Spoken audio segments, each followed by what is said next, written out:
আসসালামু আলাইকুম রহমতুল্লাহি ওবরাকাতুহু। আলহামদুলিল্লাহ, আল্লাহ তাআলার শুকরিয়া। আল্লাহ তাআলা পবিত্র হজের মৌসুমে আমার কর্মস্থল আল্লাহ পাক হারাম শরীফের পাশে ব্যবস্থা করেছেন।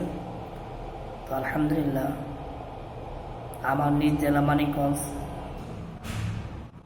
সিংগার থানা থেকে আগত সম্মানিত হাজী সাহেবদের ভালোবাসা, আলহামদুলিল্লাহ, অনেক হাজীদের মধ্য থেকে কয়েকজন হাজীদের সাথে সরাসরি দেখা সাক্ষাৎ এবং একসাথে খানা খাওয়ার আল্লাহ তাআলা সৌভাগ্য করে দিয়েছেন, আলহামদুলিল্লাহ।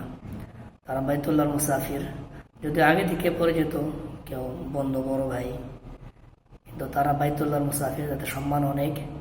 আল্লাহ তাআলা খুব সহজেই আমার নিজ থানার কয়েকজন হাজীদের সাথে, ওলামায়ে কেরামের সাথে আল্লাহ তাআলা অতি সহজেই দেখা সাক্ষাৎ করার তৌফিক দিয়েছেন।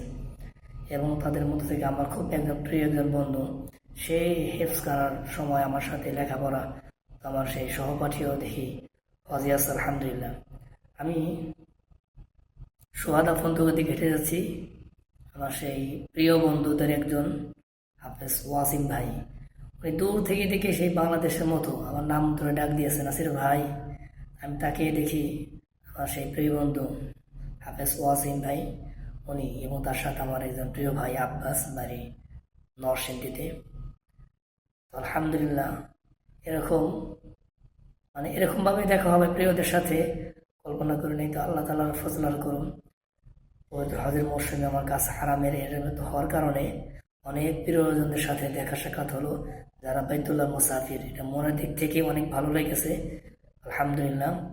দোয়া করি আল্লাহ রাব্বুল আলামিন আমার সকল আহাব্বাব প্রিয় হাজীদেরকে মাকবুল হজ দান করুক। এছাড়াও বিশ্বের আনাচে কানাচ থেকে, বিভিন্ন দেশ থেকে আগত সকল হাজী সাহেবদের হজ যাত্রাকে, সফরকে নিরাপদ করুক, সকলকে মাকবুল হজ দান করুক, আমিন।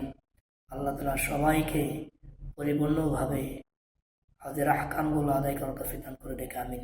এবং আমাদের যাদের হজ করার নিয়ত আছে, আল্লাহ তাআলা আমাদেরকেও স্বাবলম্বী হওয়ার তৌফিক দান করুক, পবিত্র বাইতুল্লাহর মুসাফির হওয়ার তৌফিক দান করুক, আমিন। আসসালামু আলাইকুম ওয়া রাহমাতুল্লাহি ওয়া বারাকাতুহু।